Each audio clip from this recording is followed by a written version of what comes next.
Now listen to this. This is mind-boggling. This is just too much. This hadith is too much. As in, it's so powerful. If you were to reflect on it, you should, maybe faint. When Allah loves a slave, He calls on Jibreel. Who's Jibreel? You know who Jibreel is? The greatest of the malaika, as far as Ahl Sunnah wal Jama'ah. The one whom when the Prophet ﷺ saw, he fainted alayhi salatu wasalam, because of his wings had covered the horizon. Jibreel, the angel who's responsible for the most virtuous thing, which is conveying the revelation from Allah to the messengers of Allah. Jibreel, and what do you know about Jibreel? Allah said, whoever is adu, whoever is an enemy to Jibreel, then Allah is the enemy to the disbelievers. Allah defended Jibreel in the Quran. Jibreel, the one who took the Prophet ﷺ in Al-Isra al-Mi'raj, in the ascension to the heavens. Jibreel, the malak, which we don't know what to say about, because of his honor and his virtue in the sight of Allah. Allah will call on him to share with him the love which He has for you. Allah doesn't need to do this. He could not do this, but Allah likes to do this, so He does it. He says, I love Fulan. Now I want you to think that Fulan is you. Whatever your name is, Ahmad, Mayroob, whatever your name is. Imagine Allah above the heavens, above the throne, in His greatness and His majesty, which is beyond our human comprehension, calls out to Jibreel to inform him that He loves you. And then only that, فَأَحِبَّهُ, then He commands Jibreel to love you also. So Jibreel now loves you. Allah and Jibreel love you. But it doesn't end there. Jibreel then will call upon the inhabitants of the sama. Who are they? All the malaika. How many? We can't even count. Trillions and trillions of malaika which Allah created beyond our, again, human comprehension. All of them are commanded simultaneously to love you. First Jibreel says, Allah loves Fulan, so now you have to love him. Then all of the angels in the heavens love you. Then Allah will place acceptance for you on earth. So people will love you.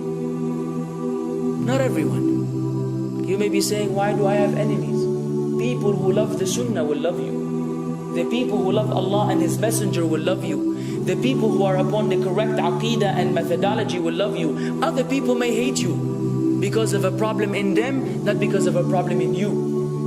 Because you may say, well, this fasiq, this evil, disobedient person doesn't love me. Don't expect him to love you. He loves people like himself. Who will love you? Righteous people. Righteous people. They don't know why. They don't even know why. You've never even given them $1 or a riyal or a pound. You've never done anything for them. Maybe you scream at them. Maybe you do other things. It's Allah. Why? Because Allah had loved you first, then Jibreel had loved you first, then the malaika loved you afterwards, then Allah put acceptance for you on earth, so people have no choice but to love you. We ask Allah to make us among them. Now what better than that? What else do you want? What else do you want? What? If you're a person whom Allah loves, in every movement you go, you do, you spray, you sleep, whatever you do, you are among those whom Allah loves and Jibreel loves and the angel loves. What else do you want, ya akhi? You're guaranteed success in this life and in the life to come. Guaranteed. No way Allah will punish you. No way. No way Allah will punish someone whom He loves. But the hadith doesn't stop. The hadith has a very saddening continuation, which we should seek refuge with Allah from. وَإِذَا أَبْغَضَ عَبْدًا, and if Allah hates a slave, He also calls on Jibreel. And He informs Jibreel that He hates this person. So He will command Jibreel to hate this person. Then Jibreel will tell the angels to hate this person. Then Allah will put hatred for him on earth.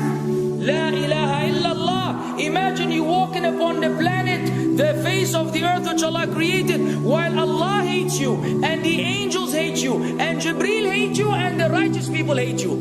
What a sad state for a human being. And ikhwan, we could be one of those as well.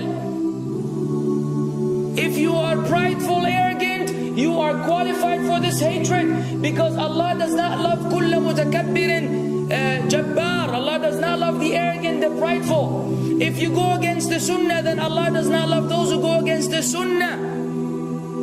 If you don't observe taqwa, and you don't observe ihsan, and you don't observe tawbah and tatahur, then again we are disqualified. If you, many things which we can mention, many things which will bring about Allah's hatred and deprive us of Allah's love. It's a very sensitive situation, meaning right now you have to be one of these two. Either Allah loves you or He doesn't. But there's always good news even for those people whom we can be amongst. It's not too late because you're alive. It's not too late because it's Ramadan. It's not too late because you're breathing. Even if you led a life of someone who had attained Allah's hatred, if you were to return to Allah, then Allah will love you and be happier.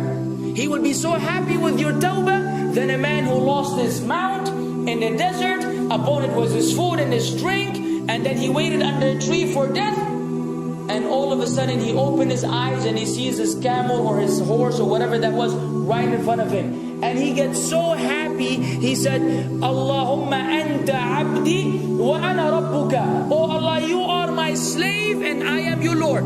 Kufr. He said a statement of kufr, but the Prophet ﷺ said, أخطأ من شدة الفرح. He made a mistake because he's so happy. You know when you're so happy that you may say things against what you want to say? When you're so happy that you just, you say words that mean nothing to anyone? Allah is happier when you return to Him than that person. What else do we want? For how long are we going to stay away from Allah? For how long are we going to lead the life of the heedless? For how long are we going to go against the sunnah? What are you waiting for? Death? Death. حتى إذا جاء أحدهم الموت قال رب ارجعون لعلي أعمل صالحا فيما تركت كلا. Until when death comes to one of them, you say, oh Allah, allow me to return so that I may do good in that which I left behind. And it will be said to him, no, it's only a word. إنها كلمة هو قائلها. It's nothing but a wish and a word he will have. It will not be fulfilled. Let us not wait for death, ya akhwan.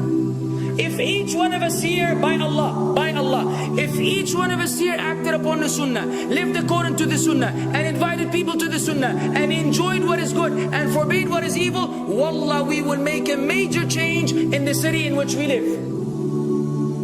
And if Muslims hearing this all over the world had that same attitude, then we will change the condition of the whole ummah. So no enemy can come and play games with us. We will squash them, all of them, because Allah will defend. إِن تَنْصُرُ اللَّهِ يَنْصُرْكُمْ وَيُثَبِّتْ أَقْدَامَكُمْ. If you aid Allah's deen, Allah will aid you and will keep your feet firm. But we don't even live according to the sunnah, let alone be given victory over the enemies. So we're being humiliated in everywhere we go in the world. So let us make that change. Now that Ramadan is here, now that you've been given this sudden inclination towards good, if we don't succeed, if we don't take advantage of this month, wallahi, we are losers. If Ramadan ends and you are the same way you were before Ramadan began, then one of us is a loser. If we don't return to Allah after Ramadan, then we are losers as well. So tonight, bi'idhnillah, always on our mind, attaining Allah's love, acquiring Allah's love, fetching for the sunnah and acting upon it whenever we're able to do so.